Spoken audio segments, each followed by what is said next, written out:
गुरु प्यारी परम सत्कार योग सात संगत जी, आप जी सारी संगत को प्यार भरी राधा स्वामी जी।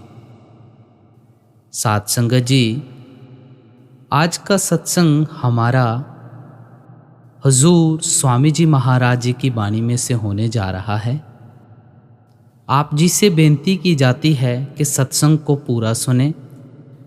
वाणी स्वामी जी महाराज जी की चेतावनी भाग दूसरा। सत्संग के वचन। मन रे क्यों घुमान अब करना, तन तो तेरा खाक मिलेगा 84 जा पड़ना। यह श्री हुजूर स्वामी जी महाराज जी की वाणी है। इस शब्द में आप संत मत के बारे में हर पहलू से अच्छी तरह खोलकर समझा रहे हैं। आप हमें समझाते हैं कि ये रचना या दुनिया जो भी हम अपनी आंखों से देख रहे हैं, ये एक बहुत बड़ा 84 का जेल खाना है। हम अपने कर्मों के कारण इस जेल खाने के अंदर फंसे हुए हैं। अपने किए हुए कर्मों के कारण कभी किसी जगह जाकर जन्म लेना पड़ता है और कभी किसी जगह जाकर जन्म लेना पड़ता है। महात्मा इस दुनिया को कर्म भूमि कर्म संदड़ा खेत कहकर याद करते हैं। स्वामी जी महाराज फरमाते हैं, कर्म जो जो करेगा तू वही फिर भोगना भरना। अच्छे कर्म करते हैं, अच्छा नतीजा भोगने के लिए आ जाते हैं। बुरे कर्म करते हैं, बुरा नतीजा भोगने के लिए आ जाते हैं। ना अच्छे कर्मों के कारण देह के बंधनों से आज़ाद हो सकते हैं, ना बुरे कर्मों के कारण जन्म मरण के दुखों से छुटकारा हो सकता है। अगर अच्छे कर्म करते हैं, राजा महाराजा बनकर आ जाएंगे, कौमों मजहबों मुल्कों की हुकूमत हासिल करके आ जाएंगे। लोहे की तो जंजीरें उतर जाएंगी, सोने की बेड़ियां पड़ जाएंगी। ज़्यादा से ज़्यादा स्वर्गों बैकुंठों तक चले जाते हैं। वे भी भोग योनियां हैं जो निश्चित समय के लिए हैं।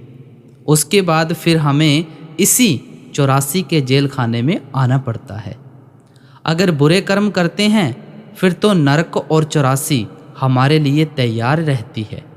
क्या राजा, क्या प्रजा, क्या अमीर, क्या गरीब, क्या औरत, क्या आदमी, हम सब दुनिया के जीव अपने अपने कर्मों के कारण इस 84 के जेल खाने में फंसे हुए हैं। जिस जगह जाकर हमें जन्म लेना पड़ता है, उसी जामे में बैठकर दुख और मुसीबतें सहनी पड़ती हैं। किसी जामे में जाकर हम कभी सुख शांति प्राप्त नहीं कर सकते। हम इंसान के जामे को अशरफुल मखलूकात यानी टॉप ऑफ द क्रिएशन या सृष्टि का सरताज कहकर याद करते हैं। ऋषि मुनियों ने इसको नर नारायणी देह कहकर समझाया है।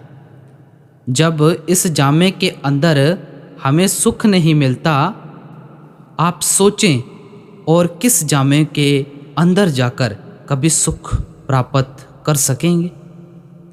किसी से पूछकर देख लें किस तरह रोटी कपड़े के लिए हम भटकते फिरते हैं। हर रोज़ कौमों और मजहबों मुल्कों के झगड़े शुरू रहते हैं। कितने गरीबों का खून होता है, कितनी औरतें विधवा होती हैं, कितने बच्चे बेघर होते हैं। जब यहाँ सुख नहीं मिला तो और कौन से जामे में जाकर सुख हासिल कर सकेंगे। इसलिए स्वामी जी महाराज समझाते हैं कि इस 84 में से निकलने का केवल एक ही दरवाज़ा है। वह कौन सा दरवाज़ा है? वह इंसान का जामा है। ये मौका हमें परमात्मा केवल इसलिए बख्शता है कि हम मालिक की भक्ति करके मालिक से मिलाप कर सकें, ताकि हमारा देह के बंधनों से जन्म मरण के दुखों से हमेशा के लिए छुटकारा हो सके। अगर लाभ है इंसान के जामे का, तो वह केवल मालिक की भक्ति, मालिक का प्यार है। बेटे और बेटियां हमें हर जामे में मिलते आए हैं। खाना पीना ऐशो इशरत हमने कौन से जामे में नहीं किया। अगर कोई अनोखी चीज़ है जो पहले कभी हासिल नहीं कर सके, अब कर सकते हैं, वह सिर्फ मालिक की भक्ति है, मालिक का प्यार है, मालिक का मिलाप है। इसलिए गुरु अर्जुन देव जी कहते हैं, 184 जोन सबाई मानस को प्रभ दी वड्डियाई। इस पौड़ी ते जो नर चूकै सो आए जाए दुख पाएदा। ये जो इंसान का जामा है ये सीढ़ी का आखिरी डंडा है। कोशिश करेंगे तो मकान की छत पर चले जाएंगे। अगर आखिरी डंडे से भी पैर फिसलता है तो सीधे नीचे आकर गिरते हैं। अगर मालिक की भक्ति करके मालिक से मिलाप कर लेंगे तो दे के बंधनों से हमेशा के लिए छुटकारा हो जाएगा। अगर इसी तरह विषय विकारों शराबों कबाबों में ही फंसे रहना है तो हमें इन कर्मों का नतीजा भोगने के लिए इस 84 के चक्कर में आना पड़ता है। कबीर साहिब जी समझाते हैं, कबीर मानस जन्म दुलंभ है, होए ना वारे वार। जियो बन फल पाके भूए गिरहे, बहुर ना लागे डार। इंसान का जामा बड़ी मुश्किल से हमें मिला है। शायद किसी के मन में ख्याल हो कि हर मौत के बाद इंसान का जामा मिल जाएगा। मिले मिले, ना मिले ना मिले, या किसी ऐसी जगह जन्म हो जाए जहाँ जाकर भूले भटके भी किसी का ख्याल मालिक की भक्ति की ओर ना जाए। एक फल पककर ज़मीन पर गिर जाए तो चाहे कितनी कोशिश करें वह पेड़ से नहीं जुड़ सकता। इसी तरह अगर ये मौका हाथ से निकल गया तो फिर ये मौका बार बार नहीं मिलेगा। इसलिए स्वामी जी महाराज फरमाते हैं कि इस मौके से भाई फ़ायदा उठाकर उस मंजिल मकसूद को आंखों के आगे रखो, उस रूहानी सफ़र को तय करो ताकि तुम्हारा देह में आने जाने का मकसद पूरा हो जाए।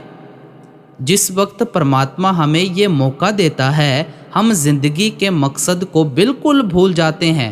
बेटे बेटियों के प्यार में, कौमों मजहबों मुल्कों के झगड़ों में, शराबों कबाबों की लज्जतों में फंस जाते हैं। हमारे अंदर धन दौलत के लिए भटकना पैदा हो जाती है। इंद्रियों के भोगों में इतना फंस जाते हैं कि और तो और अपनी मौत को भी भूल कर बैठ जाते हैं। रोज़ देख रहे हैं हमारे साथी हमारा साथ छोड़ते जा रहे हैं। एक एक के साथ जाकर खुद उनको शमशान भूमि में छोड़कर आते हैं। रोज़ आंखों से देखते हैं कि जिन शक्लों और पदार्थों से वह इतना मोह या प्यार किया करता था उसमें से किसी ने उसकी सहायता नहीं की। फिर भी हमारे मन में ख्याल रह जाता है कि शायद वह बदकिस्मत था जो यहाँ से कुछ नहीं ले जा सका। हम शायद इस दुनिया से सब कुछ इकट्ठा करके साथ ले जाएंगे। स्वामी जी महाराज समझाते हैं कि उस समय और मौके को आंखों के आगे रखकर देखो। ये बेटे बेटियां, रिश्तेदार, यार दोस्त, बहन भाई जिनके लिए इतनी ठगियां, इतनी बेईमानियां करते हैं, इतने ज़िंदगी के उसूलों को दिन रात कुर्बान करते हैं, इनको तो ये भी पता नहीं चलता कि मौत के फरिश्ते आते हैं किस तरफ से और कान पकड़कर ले किस तरफ जाते हैं। इनके साथ हमारा सिर्फ लेन देन का हिसाब है, गर्जों का प्यार है। कोई स्त्री बनकर आ गई, कोई पति बनकर आ गया, कोई बाल बच्चे बनकर आ गए। जितना जितना किसी के साथ संबंध है उसके बाद सब अपने अपने रास्ते पर चल देते हैं। ना कोई आज तक कभी किसी के साथ गया है, ना कोई जा ही सकता है। कई हमें छोड़कर जा चुके हैं, कईयों को हम छोड़कर जाने की तैयारी किए बैठे हैं। एक स्टेज पर आकर सब एक्टर अपना अपना पार्ट अदा करते हैं। जब स्टेज से उतर जाते हैं किसी का किसी से कोई रिश्ता नहीं होता। इसी तरह महात्मा कहते हैं कि यह दुनिया भी बहुत बड़ी स्टेज है। अपने कर्मों के कारण कोई स्त्री का, कोई पति का पार्ट अदा करता है, कोई यार दोस्तों का करता है, कोई बहन भाइयों का करता है, लेकिन हम पार्ट अदा करते करते भूल जाते हैं कि इनसे हमारा लेन देन का संबंध है, गर्जों का प्यार है। हम इनको अपना समझकर अपना बनाने की कोशिश में लग जाते हैं। ये ना आज तक कभी किसी के बने हैं, ना कभी बन ही सकते हैं, लेकिन इनको अपना बनाते हुए जो इनसे मोह पैदा हो जाता है, वह हर एक को बार बार देह के बंधनों की तरफ खींचकर ले आता है। इसलिए महात्मा कहते हैं कि जिनके लिए तुम भटकते और तड़पते हो, इनमें से कोई तुम्हारी मदद नहीं करेगा। आप सोचें, जितना भी हमारा दुनिया से संबंध है, हमारे शरीर के कारण है। जब तक शरीर में बैठे हैं, हमें सब कुछ अपना नज़र आता है और हम हर एक को अपना बनाने की कोशिश में लगे रहते हैं। जब शरीर का साथ छूट जाता है, हम हर एक से अलग हो जाते हैं। क्या ये शरीर अपना है? ये तो काल का पिंजरा है, किराए का मकान है, पराया मकान है। किसी को 50-60 साल के लिए मिला हुआ है, किसी को 70-80 साल के लिए मिला है। जितने जितने सांस मालिक ने बख्शे हैं, उन्हें भोगने के बाद हर एक ने देह को यहीं छोड़ जाना है। कोई अग्नि के सुपुर्द करके चला जाता है, कोई मिट्टी में दबाकर चला जाता है। जब देह ही हमारा साथ नहीं देती, आप सोचें इस दुनिया में और कौन सी चीज़ हमारा साथ देगी। इसलिए गुरु नानक साहिब ने कहा था, मात पिता माया देश से रोगी, रोगी कुटुंब संजोगी।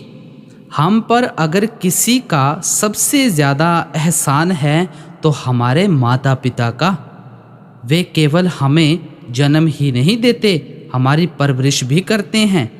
देख लें, वे हमारी परवरिश के लिए कितने कितने दुख और मुसीबत उठाते हैं, लोगों के ताने सहते हैं। लेकिन गुरु नानक साहिब जी कहते हैं कि इनसे भी हमारा लेन देन का संबंध है, गर्जों का प्यार है।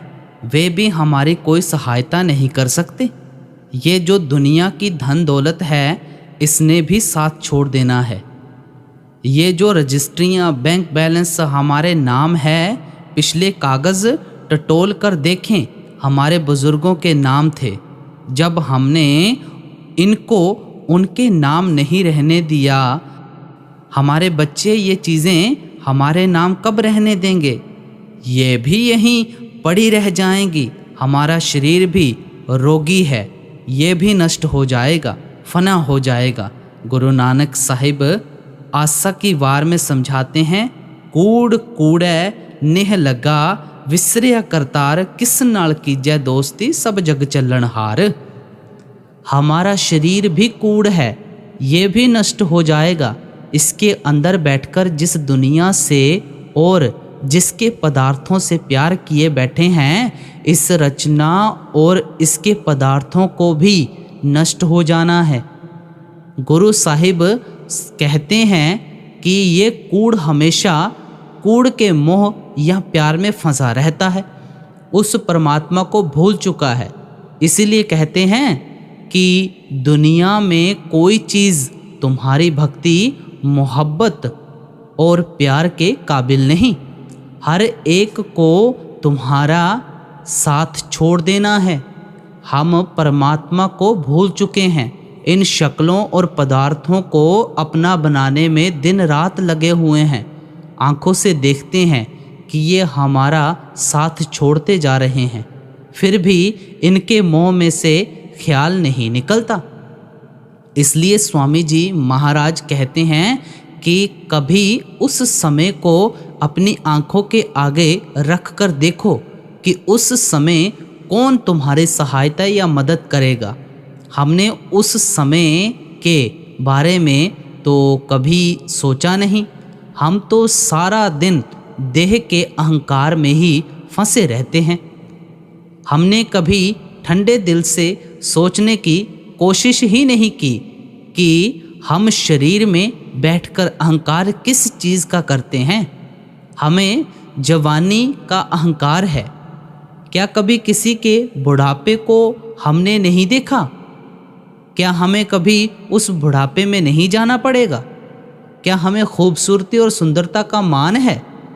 कभी बीमारों की शक्लें हमने अस्पतालों में जाकर नहीं देखी? चेचक निकल आए, पीलिया हो जाए, अपनी शक्ल ही शीशे में देखनी मुश्किल हो जाती है। या हमें रुपए पैसे का अहंकार है, बड़े बड़े सेठ शाहूकार राजा महाराजाओं को कंगालों की तरफ सड़कों पर भटकते देखा है। या हमें हुकूमत का नशा है, बड़े बड़े लीडरों को लोगों ने गोली का शिकार बना दिया। आप देखें शहंशाह ईरान को, जो कि इतने बड़े मुल्क पर राज करता था, उसे अपनी कब्र के लिए जगह मिलनी मुश्किल हो गई थी। महात्मा कहते हैं कि हम देह में बैठकर अहंकार किस चीज़ का करते हैं, गुरूर किस चीज़ का करते हैं। स्वामी जी महाराज कहते हैं, मन रे क्यों घुमान अब करना, तन तो तेरा खाक मिलेगा 84 जा पढ़ना। तुम कौन सी चीज़ का अहंकार करते हो? शरीर का? इसने तो अग्नि के सुपुर्द होकर, मिट्टी के सुपुर्द होकर खाक हो जाना है। तुम्हें धर्मराज के सामने पेश किया जाएगा। वह तुम्हारी इच्छाओं और तृष्णाओं के अनुसार जहाँ ठीक समझेगा वहाँ जन्म दे देगा। एक देह के बंधनों से बड़ी मुश्किल से रोते पीटते तुम्हारा छुटकारा होता है। दूसरा शरीर पहले ही तैयार खड़ा किया होता है, उसमें हम बाद में आते हैं। मौत पहले ही आंखों के आगे आकर खड़ी हो जाती है। 10 नंबरियों की तरह हथखड़ी लगी ही रहती है। जिसके कचहरी से रोज़ वारंट ही निकलते रहें, जो हमेशा धर्मराज के सामने ही पेश होता रहे। आप सोचें, वह अहंकार किस चीज़ का कर सकता है, गुरूर किस चीज़ का कर सकता है। इतिहास पढ़कर देखें, बड़े बड़े राजा, बड़े बड़े शहंशाह, बड़े बड़े तानाशाह, जिनसे दुनिया थर थर कांपती थी, आज उनकी हस्ती कहाँ है? उनकी कब्रों को हम ठोकरें मार मार कर गुजरते हैं। उनकी हड्डियां हमारे पैरों के नीचे आकर ख़राब हो रही हैं। उनकी मिट्टी हमारी आँखों को अंधा कर रही है। क्या हम उस समय और वक्त को बिल्कुल भूल चुके हैं जब हमारी भी कब्रों को लोग इसी तरह ठोकरें मारेंगे? हमारी भी हड्डियां लोगों के पैरों के नीचे आकर ख़राब होंगी। हम भी मिट्टी में समाकर लोगों की आंखों को अंधा करेंगे। हम सोच लेते हैं कि मौत तो शायद लोगों के लिए है, हमारे लिए ऐशो इशरत है, शराबों कबाबों की लज्जतें ही हैं। तो यहाँ पर कबीर साहिब जी कहते हैं, माटी कहे कुम्हार को, तू क्या रोंदे मोहे, एक दिन ऐसा होएगा मैं रोन दूंगी तोहे। कुम्हार मिट्टी को गूंद गूंद कर उसके बर्तन बनाता है, लेकिन मिट्टी कहती है कि कभी उस समय को भी आंखों के आगे रख कर देख, जब मैं भी तुझे अपने अंदर गूंद गूंद कर मिट्टी ही बना लूँगी। आप कहते हैं, लकड़ी कहे लोहार सो, तू मत जा रे मोहे, एक दिन ऐसा होएगा मैं जारूंगी तोहे। लोहार लकड़ी को जला जलाकर उसके कोयले बनाता है, लेकिन लकड़ी लोहार से कहती है कि कभी तूने उस वक्त के बारे में भी सोचा है जब मैं इसी तरह तेरे कोयले बना दूंगी। गुरु नानक देव जी फरमाते हैं, धंधे तावत जग वाद्या ना बूझे विचार, जम्मन मरण विसारया मनमुख मुग्ध गवार। हम दुनिया के जीव कितने मनमुख हैं, मुग्ध और गवार हैं कि अपना जन्म मरण बिल्कुल भूले बैठे हैं। दिन रात पेट के धंधों के पीछे भागते फिरते हैं, दुनिया की शक्लों और पदार्थों के लिए तड़पते फिरते हैं। अपने घर को आग लगी हुई है, दुनिया की आग बुझाने की दिन रात चिंता लगी हुई है। अपना घर लूटा जा रहा है, लोगों के घरों की चौकीदारी करते हैं। अपना बोझ तो हमसे उठाया नहीं जाता, पराए गधे बने बैठे हैं। अपने आप को भी धोखा देते हैं और दुनिया को भी धोखा देने की कोशिश करते हैं। स्वामी जी महाराज कहते हैं कि देह में बैठकर अहंकार में ही ना फंसे रहो। जिस मकसद के लिए तुम्हें मालिक ने ये जामा दिया है, कभी उसको भी पूरा करने की कोशिश करो और मालिक की भक्ति के द्वारा मालिक से मिलाप करो। गुरु अमरदास जी कहते हैं, फिर सच्चे ते सदा सुहागण। हमारी आत्मा स्त्री है, वह परमात्मा इसका पति है। जब तक ये रूह रूपी स्त्री परमात्मा रूपी पति के चरणों तक नहीं पहुंचती, ये कभी सुहागिन हो ही नहीं सकती। अब अगली कड़ी में समझाते हैं, दीन गरीबी चित्त में धरना, काम क्रोध से बचना। मालिक की भक्ति करने के लिए हमें क्या करना चाहिए? स्वामी जी महाराज फरमाते हैं कि सबसे पहले अपने मन में नम्रता पैदा करो, अजीज़ी पैदा करो। जितनी तुम्हारे मन में नम्रता होगी, उतना तुम्हारा ख्याल मालिक की भक्ति की तरफ जाएगा। मैं अर्ज कर चुका हूँ कि अहंकार ही है जो हमारे और मालिक के बीच जबरदस्त व्रज कपाट बनकर खड़ा है। उसको अहंकार कह ले, हौमे कह ले, मन कह ले, एक ही चीज़ है। इसके कई रूप हैं। आप फरमाते हैं कि जब तक तुम मन में नम्रता पैदा नहीं करोगे, तुम्हारा मन कभी मालिक की भक्ति की तरफ नहीं जा सकता। स्वामी जी महाराज फरमाते हैं, कोमल चित दया मन तारो, परमार्थ का खोज लगाना। अगर मालिक से मिलना चाहते हो तो तुम्हारा हृदय बहुत कोमल होना चाहिए, नम्र होना चाहिए। तुम्हें अपने अंदर लोगों का दर्द महसूस करना चाहिए। अगर दुश्मन को भी दुख है तो हमारी आंखों में आंसू आने चाहिए। जब तक हृदय इतना कोमल नहीं होता, नम्र नहीं होता, तब तक हमारा ख्याल कभी मालिक की भक्ति की तरफ नहीं जा सकता। नम्रता और अजीज़ी का भी हमें संतों की वाणी, संतों के जीवन से पता चलता है। गुरु साहिबान की वाणी पढ़ते हैं, किस किस चोटी के महात्मा होते हुए, बल्कि परमात्मा का स्वरूप होते हुए भी अपने आप को दासों का दास, लाला गोला, नीच कर्मा कहकर याद करते हैं। गुरु अर्जुन देव जी फरमाते हैं, कहो नानक हम नीच कर्मा, शरण परे की राखो शर्मा। ऐ परमात्मा, मैं तो बहुत ही नीच कर्मों वाला हूँ, तेरी शरण में आ गया हूँ, तू शरण आए की लाज रख ले। गुरु साहिब को तो क्या नीच कर्मों वाला होना है। हमें समझाते हैं कि जब तक हमारे अंदर इतनी नम्रता और आजीज़ी नहीं होगी, तब तक हमारा ख्याल कभी मालिक की भक्ति की तरफ नहीं जा सकेगा। इसीलिए महात्मा ने हमें साध संगत की सेवा करने के लिए समझाया था। इसीलिए गुरु का लंगर चलाया था कि जो जाति पाति का अहंकार है, ऊंच नीच का अहंकार है, रुपए पैसे का अहंकार है, छोटे बड़े का अहंकार है, ये सब दूर हो जाए।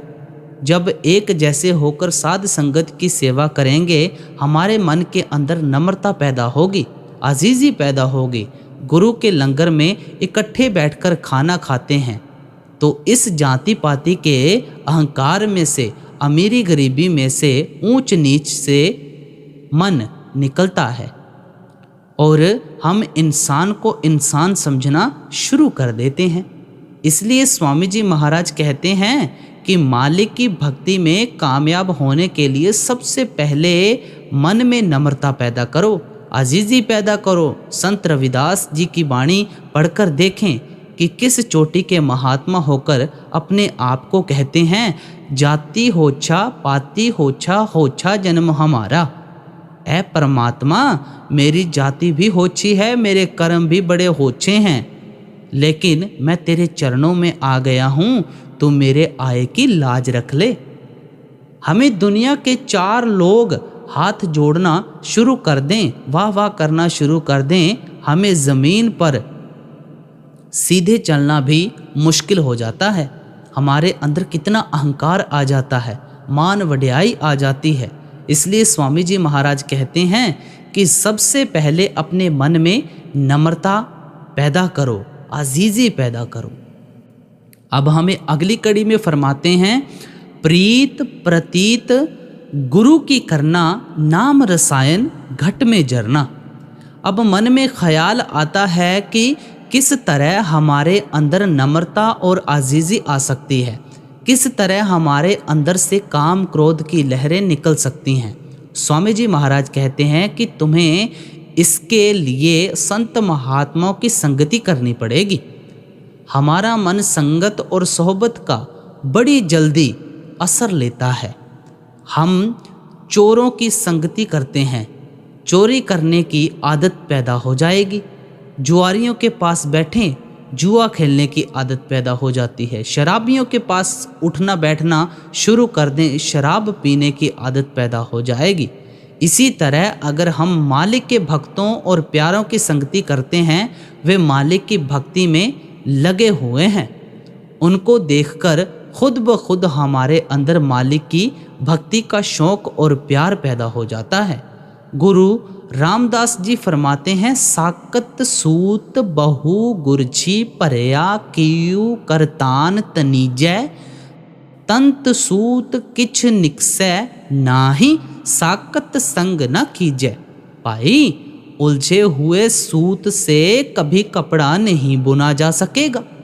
इसी तरह मनमुखों की संगति और सोहबत में रहकर तेरा ख्याल भी मालिक की भक्ति की तरफ नहीं जा सकेगा। गुरु रामदास जी ने हमारी ओर से मालिक के आगे प्रार्थना की है, गोविंद जीव सतसंगत मेल हर त्याये। ऐ परमात्मा, साधुओं संतों महात्माओं की संगति दे, सोहबत दे, ताकि तेरा पता चले, तेरी भक्ति की तरफ ख्याल जाए। गुरुमुखों के सत्संग में आकर ही हमारे अंदर मालिक से मिलने का शौक और प्यार पैदा होता है। हमें आत्मा और परमात्मा के रिश्ते का पता चलता है।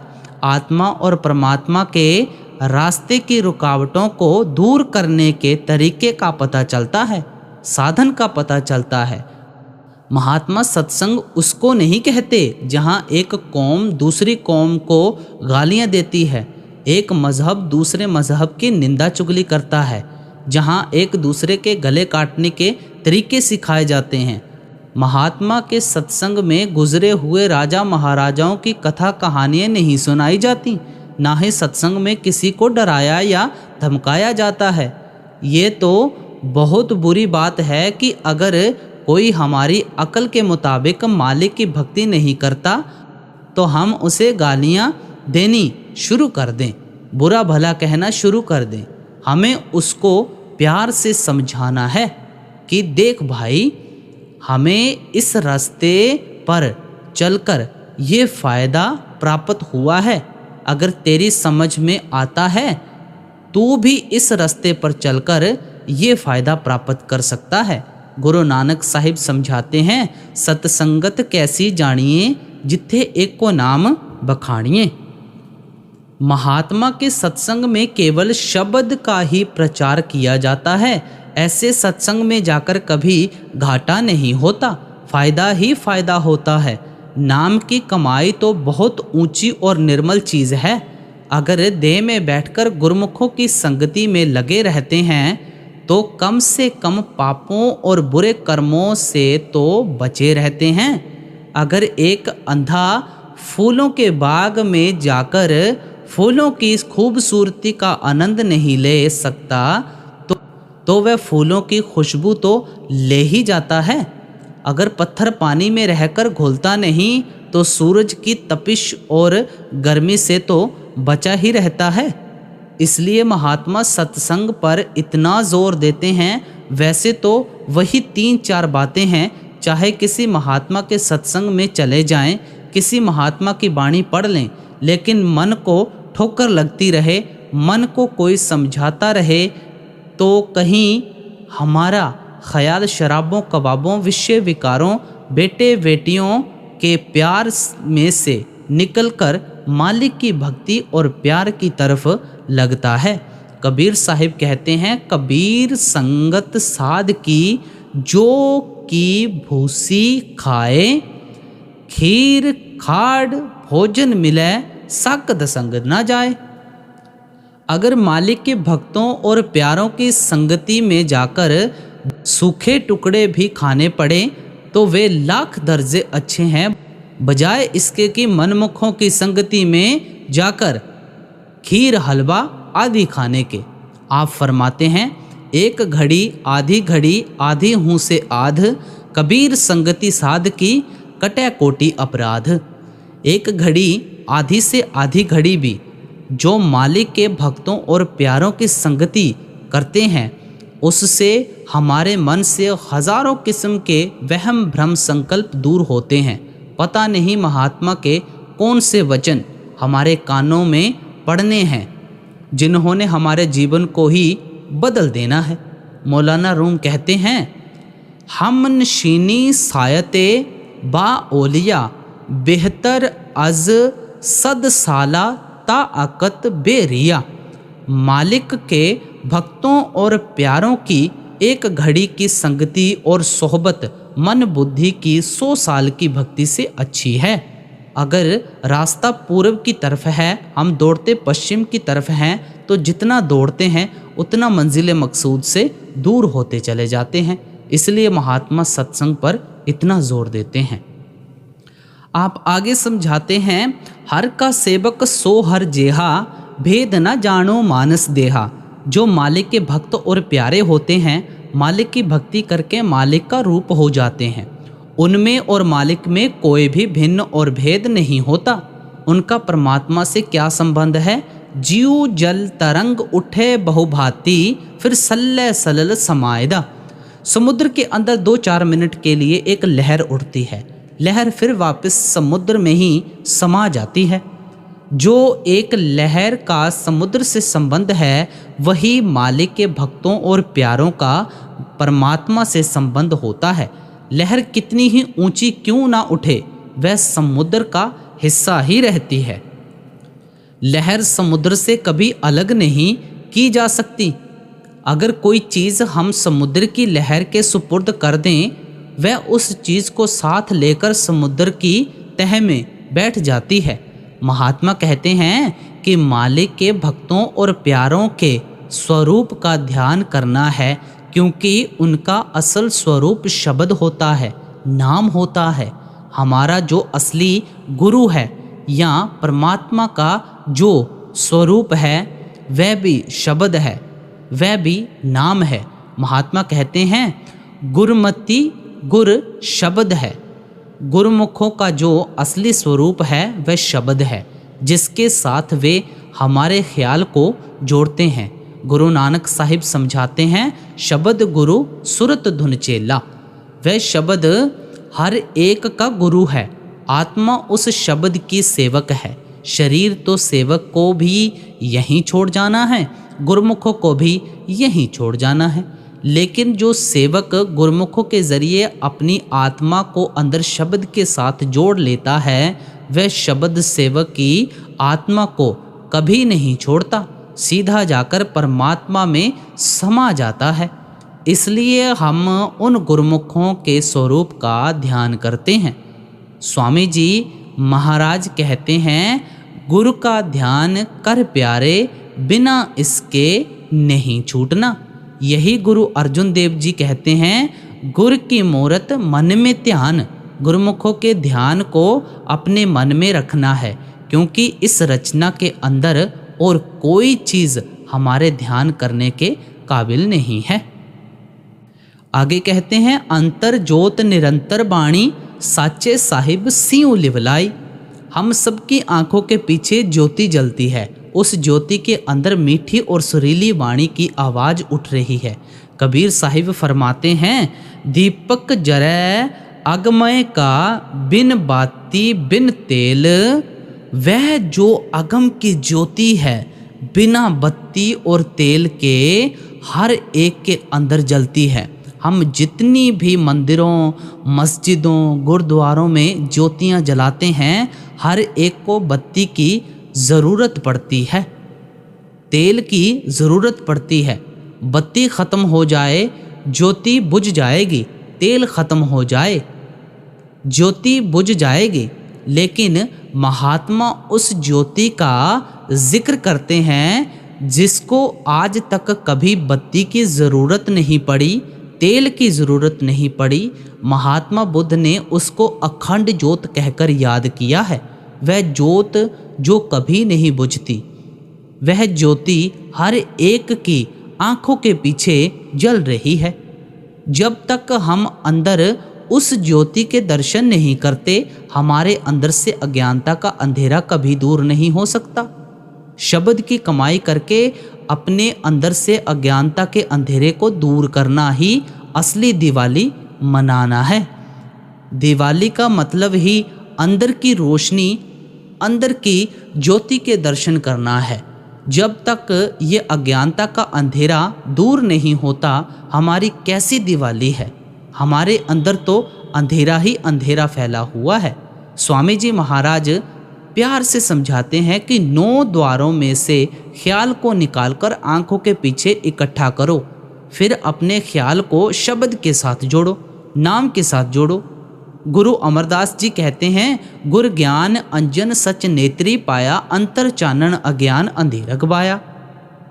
जब गुरुमुखों के ज्ञान पर चलकर तुम सच या शब्द का सुरमा अपनी आंखों के अंदर डालोगे, यानी गुरुमुखों के समझाने के मुताबिक अपने मन को आंखों के पीछे लाकर शब्द के साथ जोड़ोगे, तुम्हें क्या फ़ायदा होगा? उस परमात्मा का नूर और प्रकाश नज़र आएगा और तुम्हारे रास्ते से अज्ञानता का अंधेरा दूर हो जाएगा। उसका क्या फ़ायदा है? ज्योति ज्योत मिली मन मान्या, हर दर शोभा पावण्या। जो मन आँखों के पीछे उतरकर इंद्रियों के भोगों का गुलाम बना बैठा है, ये उस प्रकाश को देखकर धुनकार धुनों को पकड़कर मान जाता है। गुरु अमरदास जी कहते हैं, बिन शब्दे अंतर अनेरा, न वसत लहै न चूके फेरा। उस शब्द की कमाई के बिना जो मर्जी उपाय कर लो, तुम्हारे अंदर से कभी अज्ञानता का अंधेरा दूर नहीं हो सकता। तुम कभी मालिक का नूर और प्रकाश नहीं देख सकते। तुम्हारा कभी देह के बंधनों से छुटकारा नहीं हो सकता। अगली कड़ी में फरमाते हैं, मन मलीन के कहे न चलना, गुरु का वचन ही विच रखना। स्वामी जी महाराज खबरदार करते हैं कि मन के पीछे लगकर मालिक की भक्ति ना शुरू कर देना। गुरुमुखों के उपदेश पर चलने की कोशिश करना। मन क्या करता है? बाहर मुखी कर देता है, कर्मकांड की तरफ खींचकर ले जाता है। ख्याल आता है कि कौन अंदर बैठकर भजन करे।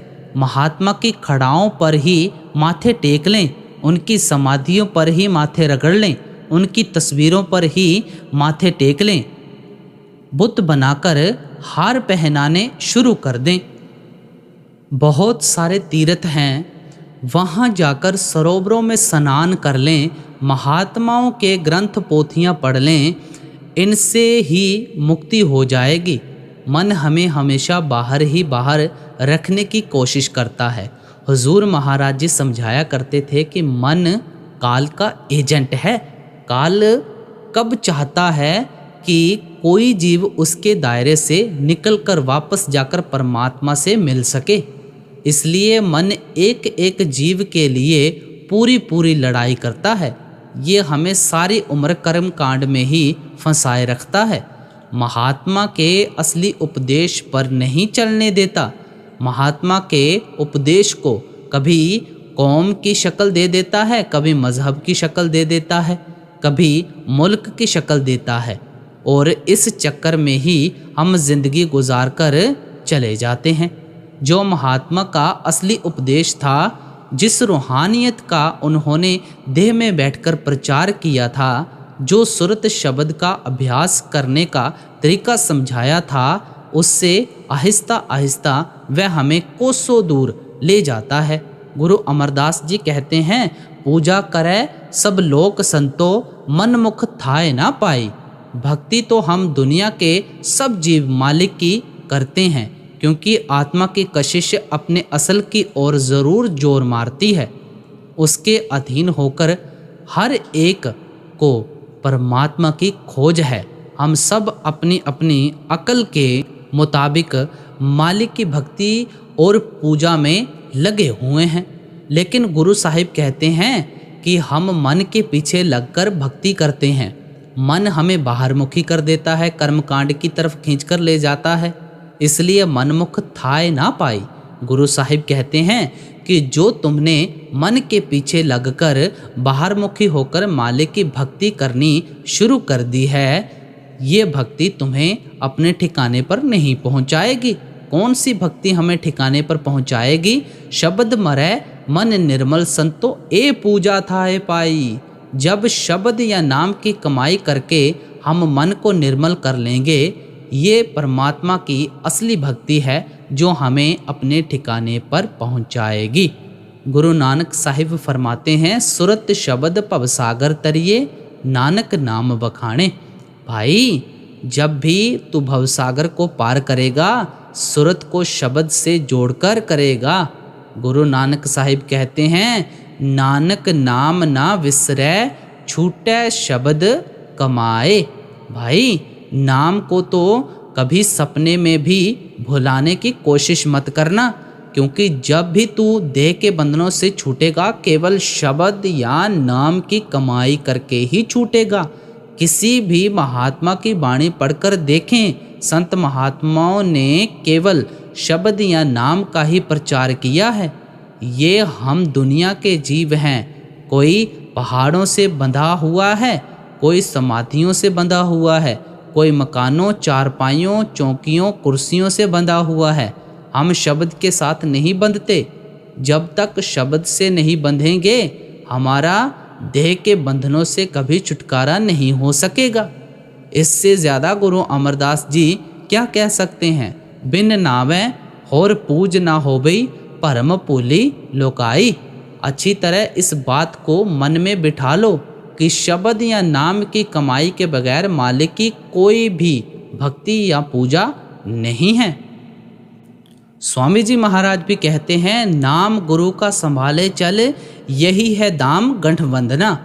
आप कहते हैं कि गुरुमुखों के पास जाकर शब्द की कमाई करो, नाम की कमाई करो। यही एक ऐसी चीज़ है जो तुम पल्ले बांधकर दुनिया से साथ ले जा सकते हो। स्वामी जी महाराज कहते हैं कि गुरुमुखों के पास जाकर सिर्फ शब्द की कमाई करो, नाम की कमाई करो। वहाँ जाकर तो कम से कम ये मन रूपी कुत्ता नहीं भौंकना चाहिए। वहाँ जाकर तो दुनिया की तृष्णाएं नहीं करनी चाहिए। अब हमें अगली कड़ी में समझाते हैं, तुम मानो मत इसका कहना, इसके संग जगत विच गिरना। अगर हम इच्छाएं और तृष्णाएं लेकर मालिक की भक्ति करते हैं तो इनको पूरा करने के लिए जन्म लेना पड़ेगा। उस जगह परमात्मा जन्म देगा जहाँ जाकर अच्छी तरह इच्छा और तृष्णा को पूरा कर लें। गुरु नानक साहिब कहते हैं, देंदा दे लैंदे थक पाहे, जुगा जुगंतर खाहें खाहें। भाई, वह परमात्मा देते देते नहीं थकता, तू लेते लेते थक जाएगा। युगों युगों से, जब से दुनिया की रचना हुई है, तू अरदासें कर करके मालिक से मांगता चला आ रहा है। वह दाता बेनियाज तेरी इच्छाएं और तृष्णाएं पूरी करता चला आ रहा है, जिसका क्या नतीजा है? तू अभी तक यहाँ 84 के जेल खाने में फंसा हुआ है। जब तक मालिक से मालिक नहीं मांगेंगे, तब तक हमारा देह के बंधनों से कभी किसी हालत में छुटकारा नहीं हो सकता। इसलिए स्वामी जी महाराज कहते हैं कि अगर मन में इच्छाएं और तृष्णाएं करेंगे तो हमें बार बार मरना पड़ेगा, बार बार जन्म लेना पड़ेगा। अब अगली कड़ी में फरमाते हैं, इस मूर्ख को समझ पकड़ना, गुर के चरण कभी न विसरना, गुर का रूप नैन में धरना, सुरत शब्द से नभ पर चढ़ना। सब कुछ बयान करके आप फरमाते हैं कि सिमरन के जरिए 9 द्वारों में से ख्याल को समेटकर आंखों के पीछे टिकाने की आदत डालो। फिर तुम्हारा मन खुद ब खुद शब्द या नाम के साथ जुड़ जाएगा। फिर तुम शब्द को पकड़कर मंजिल दर मंजिल अपने घर वापस चले जाओगे। किसी महात्मा की वाणी पढ़कर देख लें। हर एक महात्मा मालिक की भक्ति करने का हमें यही तरीका और साधन बताता है। महात्मा दुनिया में कौम और मजहब बनाने के लिए या किसी के हाथ डंडे और तलवारें देने के लिए नहीं आते। वे केवल मालिक की भक्ति करने का तरीका और साधन समझाने के लिए आते हैं। हमें महात्माओं के उपदेश को असली अर्थों में समझने की कोशिश करनी चाहिए। बेकार कौमों, मजहबों, मुल्कों के झगड़ों में नहीं फंसना चाहिए। इंसान को इंसान समझकर मालिक की भक्ति करनी चाहिए। इसलिए स्वामी जी महाराज कहते हैं कि अगर आज तुम सिमरन और ध्यान के जरिए अंदर शब्द को पकड़ लोगे तो खुद ब खुद मन और माया के दायरे से पार हो जाओगे। तुम्हारा देह में आने का मकसद पूरा हो जाएगा। अब सारा सत्संग फरमाकर हमें अंत की कड़ियों में समझा रहे हैं। राधा स्वामी नाम सुमिरना, जो वह कहें चित्त में धरना। आपने हमें संत मत के बारे में, अपने उपदेश के बारे में हर पहलू से बड़ी अच्छी तरह खोलकर समझाया है। आखिर में आप यही नसीहत करते हैं कि मालिक के नाम को कभी ना भुलाओ। उठते बैठते चलते फिरते अपनी लिव को हमेशा अंदर सच्चे शब्द से जोड़कर रखना है, सच्चे नाम के साथ जोड़कर रखना है। गुरु नानक साहिब भी यही फरमाते हैं, नानक नाम ना विसरे छूटे शब्द कमाए। भाई, नाम को कभी सपने में भी मत भुलाना, क्योंकि जब भी तू इस भवसागर से पार होगा, जन्म मरण के बंधनों से आज़ाद होगा, केवल शब्द या नाम की कमाई करके। हमें भी चाहिए कि आपके उपदेश से फ़ायदा उठाकर सुरत शब्द का अभ्यास करें, नाम की कमाई करें, ताकि हमारा देह में आने का मकसद पूरा हो सके और हम वापस जाकर मालिक के साथ मिलाप कर सकें। तो प्यारी साध संगत जी, आज का सत्संग कुछ इस प्रकार रहा। हमें स्वामी जी महाराज ने बड़े पहलुओं से खोलकर समझाया है। हमें विचार करना चाहिए और इस 84 के जेल खाने से निकलकर उस परम पिता परमात्मा में समा जाना चाहिए। तो आओ आज से प्रण लेते हैं, भजन सिमरन की कमाई में जुड़ते हैं, नाम की कमाई में जुड़ते हैं। बाबा जी को कुछ बनकर दिखाएं, कुछ कर कर दिखाएं। तो आज का सत्संग यहाँ पे समाप्त हो रहा है। छोटी सी बेनती है कि चैनल को सब्सक्राइब करके ऑल नोटिफिकेशन बेल ज़रूर दबा दें, ताकि रोज़ाना के सत्संग आप सुबह 6 बजे सुन सकें। तो प्यारे साध संगत जी, सभी को राधा स्वामी जी।